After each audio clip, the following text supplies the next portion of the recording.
it more than a couple of times, and I didn't anticipate that tonight at all.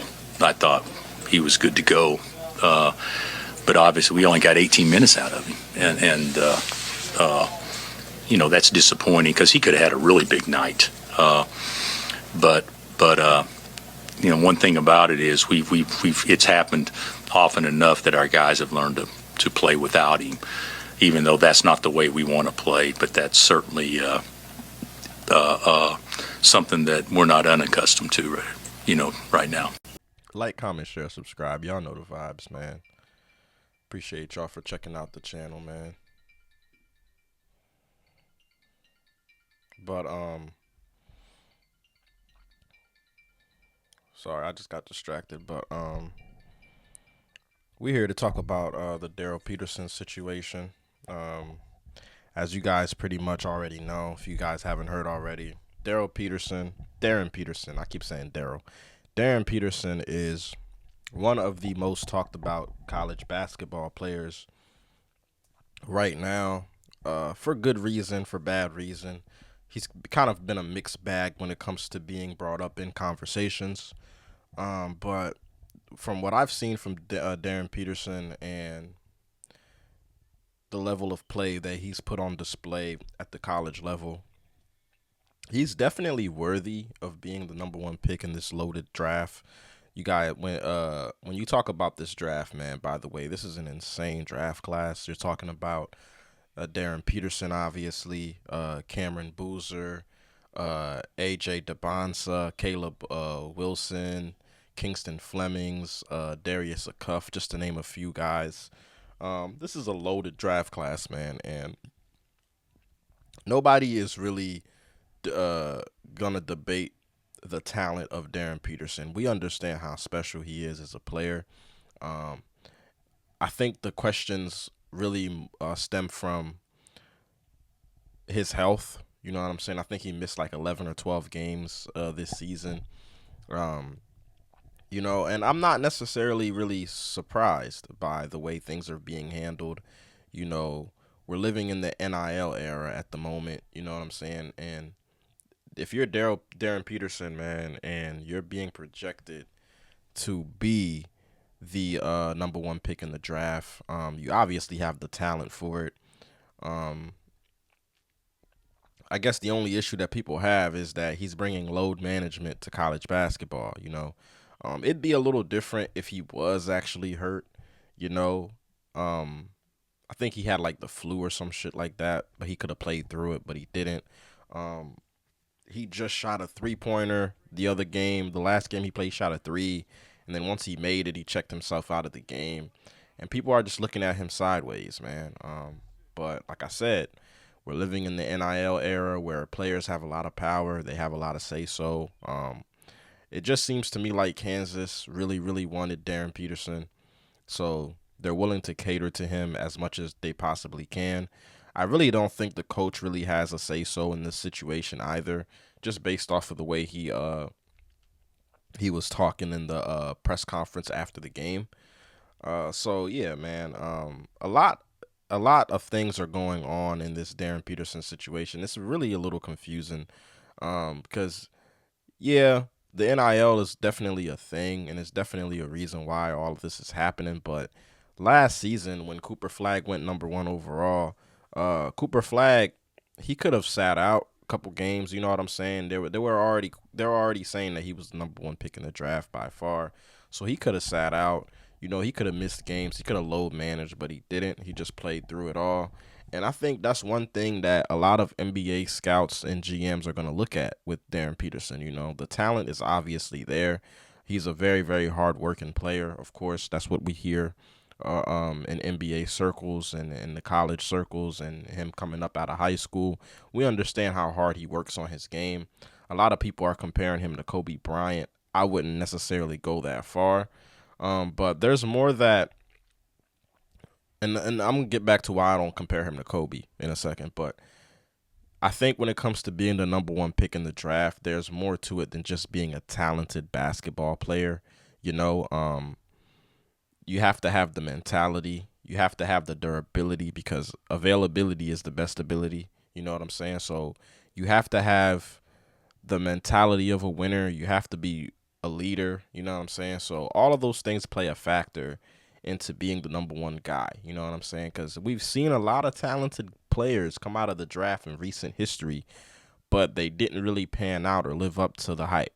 You know what I mean? Guys like Zion Williamson, guys like Ben Simmons. Remember how talented Ben Simmons was?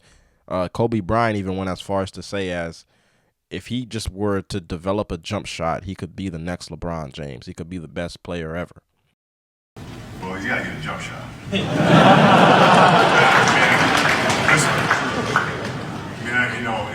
it's like, it sounds humorous and all that, but I'm dead ass serious. You can't, because if not, he'll regret it. When his career is over, and you look at what he's doing now without that, is astonishing. Now imagine you can shoot the ball. What does that open up for you? You don't want to retire. No, seriously, you don't want to retire and look back and go, man, if I just had a jump shot, what would I have done? You don't want that. You don't want that. So I don't care if you have to lock yourself in the gym 10 hours a day. If this kid gets a jump shot, it's a serious, serious problem. A serious, serious problem. To answer your question, the sky's the limit for him. He can be as good as he wants to be. Could have said you loud. You know what I'm saying? So, and he didn't. He never did. You know what I'm saying? So that's what I mean by it's more than just being a talented player. You have to have the mentality of a winner. You have to be willing to be a leader. You have to be available. Like I said, DeAndre Ayton is another guy, a very, very talented player, but the mentality, man. You know what I'm saying? His mentality isn't there. So, and that's the reason why I can't compare him to Kobe Bryant, because I don't think Kobe Bryant would have checked himself out of the game after making a 3-pointer. He just doesn't have a killer mentality. He doesn't have the Mamba mentality for me to really compare him to Kobe Bryant. Now, what I will say is I could compare him to a guy like Anthony Edwards. I think he's a little more polished than Anthony Edwards was coming out of college at this point in his career. But yeah, man, I think it's definitely the NILs for real. If you're Darryn Peterson, you playing more basketball right now, knowing that you're potentially already a top 3 pick, you're basically just putting yourself at risk, because God forbid if he really, really gets hurt or he gets seriously injured, his draft stock's gonna plummet. You know what I'm saying? And I'm pretty sure those are the things that these kids think about when they're playing college basketball or any sport. It's not just college basketball, man. It's every sport, man. Now, with the NILs and everything going on, what can you really do? Because, if you want to go back to not paying guys, it'll give everybody an incentive to play harder. You know what I'm saying? Knowing that the only way you can make some actual money is if you actually make it to the league, or you could just go back to paying guys under the table, because I know they used to do that too. But I just feel bad for the Kansas fans, because they're actually the ones that's, paying to come see the games. You have a special talent on your team, man, but the dude only plays whenever he wants to, it seems like. Yeah, man, I don't know, man. I feel like if I was Darryn Peterson, even if my camp was telling me to sit out games or check myself out, sub myself out of games, I think I would kind of push back on that, man. I just think that as a player, that's trying to show that you want to be great, if you're trying to show NBA scouts and NBA GMs that you want to be a great player, I just don't think this is the way to go about it. You know what I'm saying? Now, we've had draft picks like Kyrie Irving go number 1 in the draft, and he only played like 11 games for Duke, but he was actually really, really hurt. He wasn't load managing. You know what I'm saying? It's the load management part of the game that I don't understand. You know what I'm saying?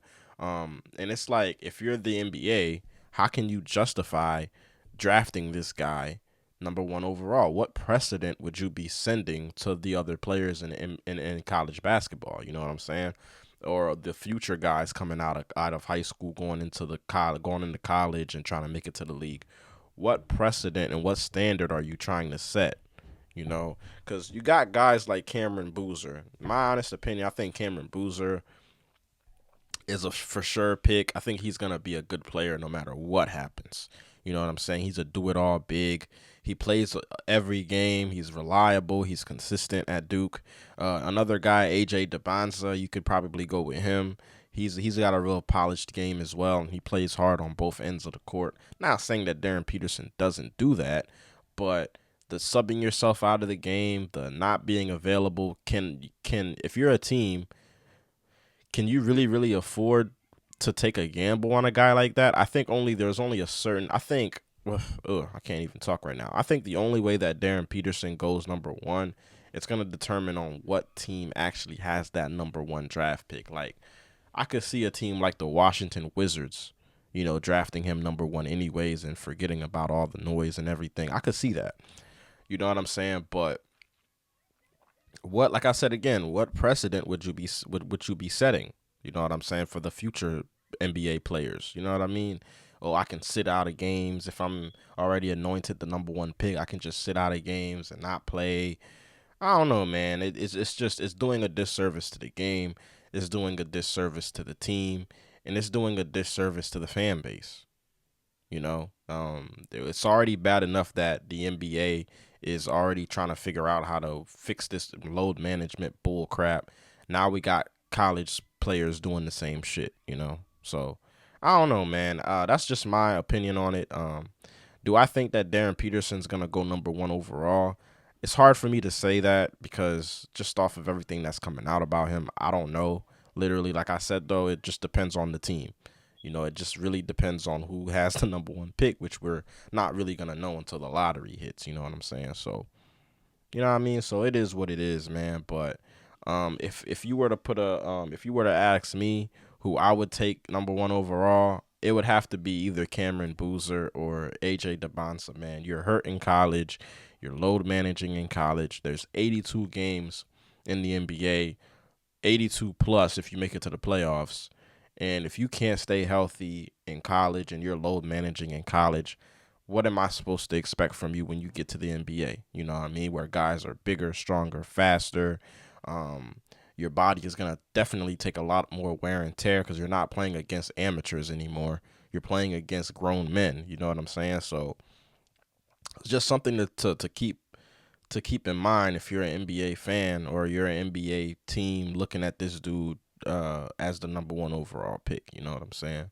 But yeah, man, the NIL deals, man, have definitely screwed up college basketball, man.